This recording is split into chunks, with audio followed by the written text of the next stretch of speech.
क्या आपने कभी सोचा है कि लोग शादी या मंगनी की अंगूठी हमेशा रिंग फिंगर में ही क्यों पहनते हैं? ये कहानी तकरीबन 4000 साल पुरानी है।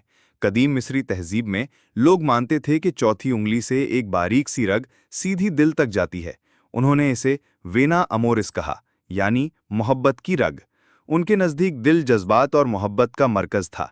इसलिए इस उंगली में अंगूठी पहनने का मतलब ये था कि आपका दिल और मोहब्बत हमेशा जुड़े रहेंगे। फिर ये अकीदा रोम और यूनान पहुंचा। रोमियो ने शादी की रसूमात में रिंग फिंगर को लाजमी हिस्सा बनाया। जब यूरोप में ईसाईयत फैली तो चर्च की शादी की रस्म में पादरी अंगूठी लेता, 3 उंगलियों पर सलीब का निशान बनाता और फिर चौथी उंगली में पहना देता। इसका मतलब था मोहब्बत, वफादारी और वादा। दिलचस्प बात यह है कि आज के साइंसदानों ने साबित किया है कि दिल तक पहुंचने के लिए सिर्फ एक ही नहीं बल्कि हर उंगली से कई रगें जाती हैं।